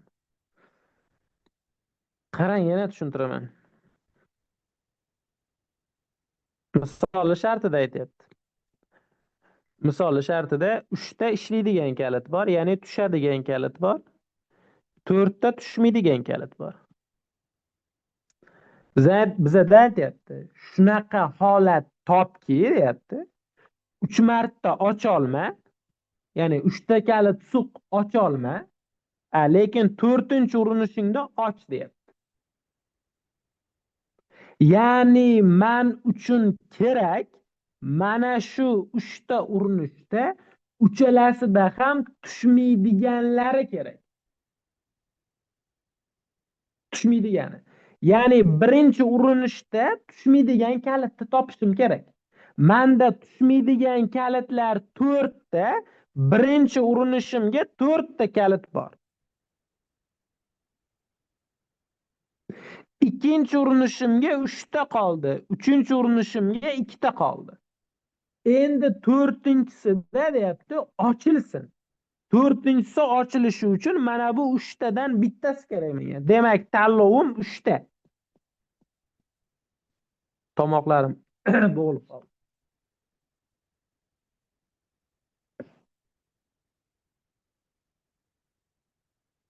Tushunarli bo'ldimi? Davom etamiz. Boshqa usuli ham bormi? O'zi eng oddiy usulni ko'rsatdim menimcha. Qo'shni burchaklar ayirmasi 80 gradusga teng. X, Y desak, X, Y minus X 80 ga teng. Y plus X 180 ga teng. Qo'shib yuborsak, 2 ta Y 260, Y topsak 130. Demak, X bizada 50. Necha marta katta deyapti? 130 ni 50 ga bo'lsak 2 6 chiqadimi? A variant.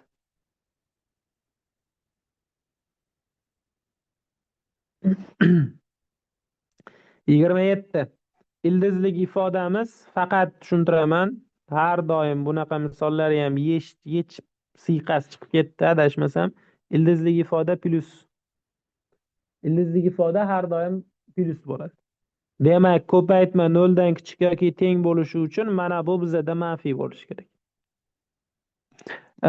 X minus 1 0 dan kichik yoki teng bo'lsa, x kichik yoki teng 1 dan. Endi plyus deb tashlab yuborganim bor-ku, shuning aniqlanish sohasini ko'rishim kerak. Ya'ni 8 ayrilgan 2x ayrilgan x kvadrat kichik yoki kichik yoki debman, uzr. Katta yoki teng 0 dan bo'lishi kerak. Aniqlanish soha ildizni tagida turgan ifoda 0 dan katta yoki teng bo'lishi kerak. Minusga bo'lib yuborsak kichik yoki teng 0 dan, demak bu bizada x plus 4 u x minus 2 ga ajraladi. Ya'ni 0 ga aylantiruvchi qiymatlarimiz minus 4 u 2 bo'ladigan bo'lsa, plus minus plus. Mana shu joy yechim. Endi bu bilan umumlashtirishimiz kerak. Ya'ni mana bu joy 1 bo'lsa, 1 dan kichiklari bu yoqqa qarab ketadi. 2 marta shtrixlangan joy yechim. Ya'ni minus 4 dan 1 gacha. Bularni butun yechimlar yig'indisi minus 4, minus 3, minus 2, minus 1, 0, 1. Bu ketsa minus 9 chiqyapti. Minus 9 D variantda. Xo'sh, 2 ham Ikki ham yechim. Ikki, ikki, ikki, ikki, ikki. Ikki nolga aylantiradi. Ha, ikki ham yechim, to'g'ri. Ikkini ham olamiz. -7 chiqadi. To'g'ri. Javob D variantda. To'ppa-to'g'ri. Chunki ikkida ildizni tagi nolga aylanadi-da. Ildizni tagi nolga aylanadi. Bu nima bo'lishidan qat'iy nazar nolga teng degan shart bajariladi. To'g'ri. Ikkini ham olamiz. +2. Demak, javob -7. A variantda. Xo'p, quyidagi mulohazalardan to'g'ri yoki noto'g'risini aniqlang. Biza ko'p burchaklar mavzusini o'tganimizda aytuvdik. Ko'p burchakning barcha tashqi burchaklar yig'indisi 360 gradusga teng deb. 360 degan javob to'g'riga kiradi. Agar qavariq to'rtburchakning qarama-qarshi tomonlari yig'indisi teng bo'lsa, u holda to'rtburchakka ichki aylana chizish mumkin. Bu ham to'g'ri. Keyingisi, rombning yuzasi shu formula bilan. Demak, hammasi to'g'ri. To'g'ri, to'g'ri, to'g'ri degan javob bizda A variantda. Amal. Buni hisoblab o'tirmayman, chunki kasr hisoblashni deyarli hamma biladi. Adashmasam buni javobi C bo'ladi. 2,20 dan 9. Cmda javobi, chunki kalit tuzayotganimda belgilab ketuvdim C variant sifatida. Adashgan bo'lsam uzr. Amalga to'xtalmadim. Rozi bo'lasizlar. Xo'p, 30 AB tomon uzunligini toping. Mana bu burchagimiz 135 gradus bo'ladimi? Sinuslar teoremasi. Ya'ni x taqsim sinus 135 barobar 3 ildizli 2 taqsim sinus 30. Proporsiya qilib olsak, x kara sinus 30 3 ildizda 2 kara sinus 135 gradusda ildiz 2 taqsim 2 ga teng. Bu ketadi. Xo'p, 1 taqsim 2 3 ga teng bo'lsa, x topsak 6 santimetr chiqadi.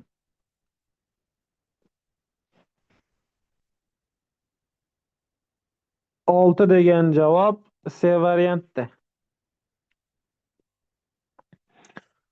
Xo'sh, ana senga surprizu, mana surpriz. Ana kirayotgan mashinayu, mana televizor. A uchidan balandlik tushirsa ham oson chiqadi. A uchidan balandlik tushirsak ham da. O'sha usulda ham ko'rib ketaveramiz. Mana bu yerdan bitta balandlik tushirsak. Xo'sh, mana bu joy 45 bo'ladi. Bu yog'i ham 45 bo'ladi. Demak, mana bu 3 ga teng bo'ladi. 30 gradus burchak qarshisidagi katet 3 bo'lsa, bu demak 6 bo'ladi. Bu ikkinchi usul. Newton binomi x ning qiymatini toping. E'tibor beraylik. 3-chi hadida x qatnashmaydi deyapti. Xo'sh, 2x plus 1 taqsim x kvadratni m-inchi darajasini ochsak, c m-u 0, 2x ning m-inchisi qo'shilgan c m-u 1, 2x ning m minus 1 va 1 taqsim x kvadrat plus c m-u 2, 2x ning m minus 2si ko'paytirilgan 1 taqsim x kvadratning kvadrati. Mana shu ifodada, mana 3-chi hadi shuda, bu birinchisi, bu ikkinchisi, bu uchinchisi. X qatnashmaydi deyapti. Mana x qatnashmaydi. Bundan kelib chiqadiki, yozamiz. 2 ni m minus 2si, x ning m minus 2si ko'paytirilgan 1 taqsim x ning 4-si. X qatnashmasligi uchun mana bu ikkalasi qisqarib yo'q bo'lib ketishi kerak. Bu qisqarib yo'q bo'lib ketishi uchun m minus 2 4 ga teng bo'lishi kerak. Demak, m 6 ga teng. Bundan kelib chiqadiki, mana bu yoqda CMO2 ham bor. Bundan kelib chiqadiki, e, X qatnashmaydi deb. X ning qanday qiymatida shu yoyilmasining ikkinchi hadiga teng bo'ladi. Endi shu hadni topaylik bizlar. C6U2 ko'paytirilgan 2 ni to'rtinchisi bo'lyapti. Demak, bu 6 faktorial taqsim 4 faktorial kara 2 faktorial 5 kara 6 taqsim 2 15 bo'ladi. Mana 15. Endi shuni 2 ni 6-siga ko'paytirishimiz kerak. 2 ni 4-siga, ya'ni 16 ga. Buni ko'paytiradigan bo'lsak, 215 kvadrati 225 midi? 150 ga 75, 225, 240. Mana shu 240 yoyilmasining ikkinchi hadi. Endi 1 qo'shilgan x kubni 30-si. Bu bizada 1 qo'shilgan c 31 ko'paytirilgan 1 ni 29-si x kub. Mana shu ikkinchi hadi mana shunga teng ekan, 240 ga. Demak, bu bizada 30 faktorial taqsim 29 faktorial ko'paytirilgan 1 faktorial ko'paytirilgan 1 kara x kub 240 ga teng. Bular qisqarib ketsa 30 kara x kub 240 ga teng bo'lsa, x kubni topsak 8, x topsak 2. A variant.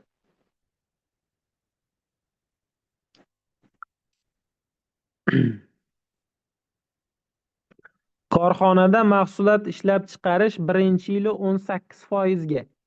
Demak, x ishlab chiqarilsa 18%ga oshgan bo'lsa, 1.18 ga ko'paytiramiz. Ikkinchi yili 15%ga ortdi. Demak, ikkinchi yili mana shu narsa 15%ga ortgan bo'lsa, 1.15 ga ko'paytiramiz. 2 yilda qanchaga ortdi deyapti. Demak, 1.18 ni 1.15 ga ko'paytirsak, 1.357. Endi shuni 100 ga ko'paytiradigan bo'lsak, 135.7 chiqadi. Ya'ni 35.7% ga oshgan. Javob B varianti.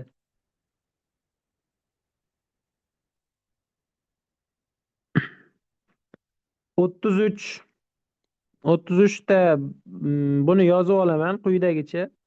5 ildizda 3 qo'shilgan 5 ildizda 2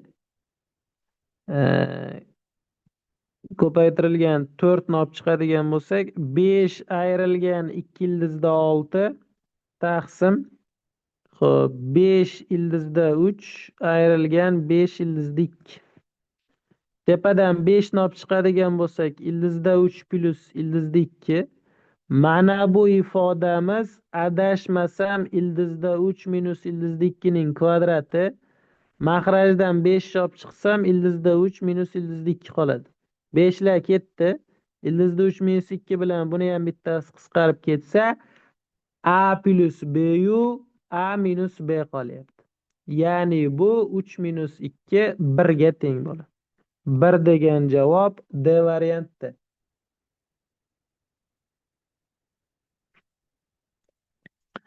34. 10 kunlik ob-havo ma'lumotlari jadvalda aks etgan. Xo'p, bizda aytayaptiki, shu ma'lumotlarga ko'ra quyidagi tasdiqlar to'g'ri yoki noto'g'ri ekanligini aniqlang.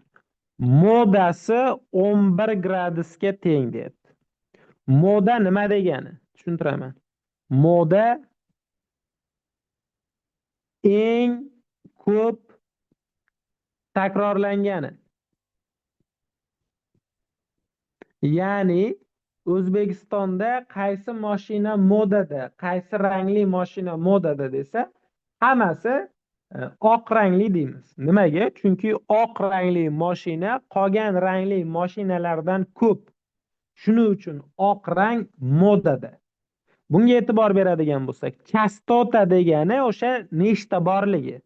Ya'ni buni yanayam tushunarli qilib yozaman sizlarga. 10 dan ikkita bor, 11 dan 3ta bor, 12 dan bitta bor, 13 dan bitta bor, 14 dan ikkita bor, 15 dan bitta bor. E'tibor beraylik, nima ko'p takrorlanyapti? 11. Demak, haqiqatdan ham modasi 11 ga teng. Birinchisi to'g'ri. Medianasi 12,5 deyapti. Mediana nima? Tartib bilan yozilgan bo'lsa, takrorlayman, tartib bilan yozilgan bo'lsa, mana shu tartib bilan yozilgan. 1, 2, 3, 4, 5, 6, 7, 8, 9, 10. O'rtada turgan ikkitasining o'rta arifmetigi. O'rtada turgan ikkitasi mana bu sonlar. 11 va 12, to'g'rimi? U yoqda 4 ta qolyapti, bu yoqda 4 ta. Shu ikkalasini qo'shib turib 2 ga bo'lsak, 23,5, 11,5 chiqyapti. Bu yoqda medianani 12,5 deyapti. Demak, bu xato. Endi sizlarda savol tug'ilishi mumkin. Ustoz, agar videoni ko'rayotgan bo'lsangizlar yoki bo'lmasa mediana nimaligi esingizlardan chiqqan bo'lsa, savol tug'ilishi mumkin. Ustoz, bu yoqda juft bo'ldi, toq bo'lsa-chi? Masalan, 10, 11, 12, 13, 14. Mana shu qatorning medianasi nima desangizlar, o'rtada turganini olasizlar. O'rtada turgan 12, demak uning medianasi 12 bo'ladi. Agar sonlar juft bo'lsa, mana 15 yozadigan bo'lsak, o'rtada turgan ikkitasining o'rta arifmetigi olinadi. O'rtacha harorat 12,1 deyapti. O'rtacha harorat hammasini qo'shish kerak-da. Hammasini qo'shish kerak. Xuddi o'rta arifmetik topgan bilan bir xil qo'shib turib 10 ga bo'lamiz. 12,1 chiqadi. Bu to'g'ri. Demak, to'g'ri, noto'g'ri, to'g'ri. To'g'ri, noto'g'ri, to'g'ri D variantda.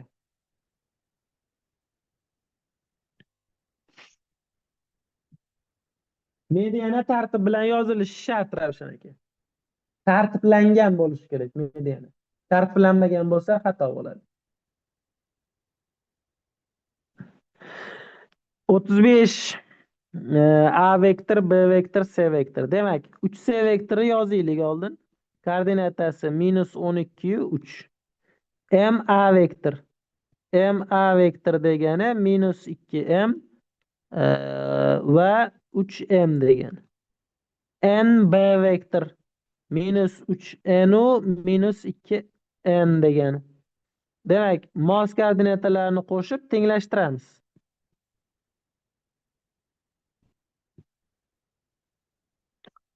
Xo'p, eng katta chastota moda bo'ladi. Da. Xo'p, 3m ayrilgan 2n 3 ga teng. Sistema tepani 3 ga, pastni 2 ga ko'paytirsak -6m -9n -36, 6m -4n 6. Qo'shib yuborsak bular ketdi, -13m. Xo'p, -30 m ni topsak 30 taqsim 13. N ni topishimiz kerak endi. N necha chiqadi n?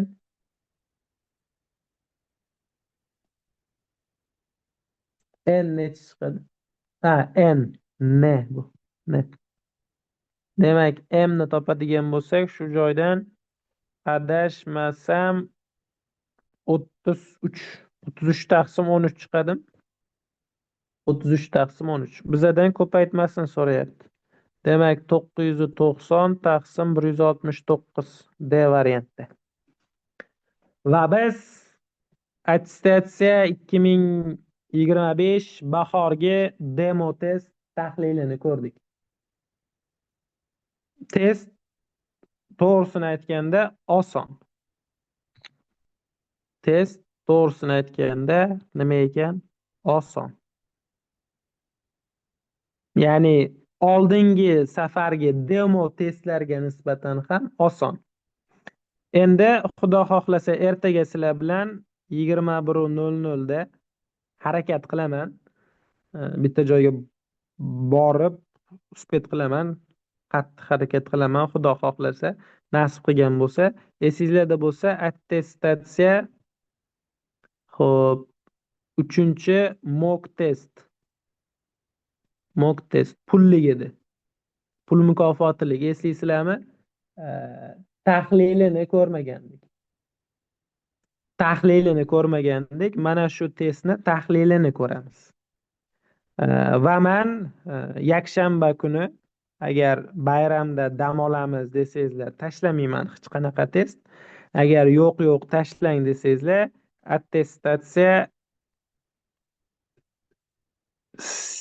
attestat faqat ona tili yozuvimiz xunukroq. 4-mock test tashlayman ishlashingizlar uchun. Darsni vaqtliroq boshlashi iloji sal yo'qroq, sababi 20:00 da Nasiba Abdullayeva har kuni pedagogika dars o'tyapti. 20:00 da Nasiba Abdullayeva pedagogikadan dars o'tyapti. Buni yakshanba kuni tashlayman. Yakshanba. Kelishdiki? Yakshanba kuni tashlayman. Hosilaga doir botni hali yopmadim. Sababi hali ishlashyapti. Yopsam yopaveraveraman. Просто hali ishlashyapti-da. 20:00 da pedagogika darsi bo'lyapti. Nasiba Abdullayeva o'tyapti. O'shaning uchun pedagogikani ko'rib, keyin testga o'taylik. Bu yoq endi kunlar uzun.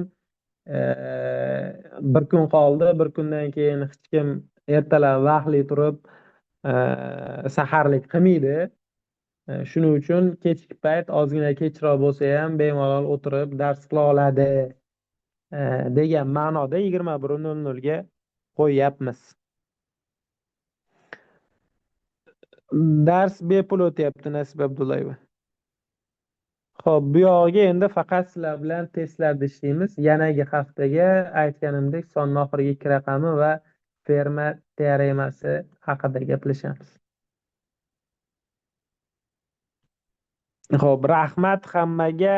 Charchamanglar, salomat bo'linglar ustozlar. Keyingi darslarda ko'rishguncha.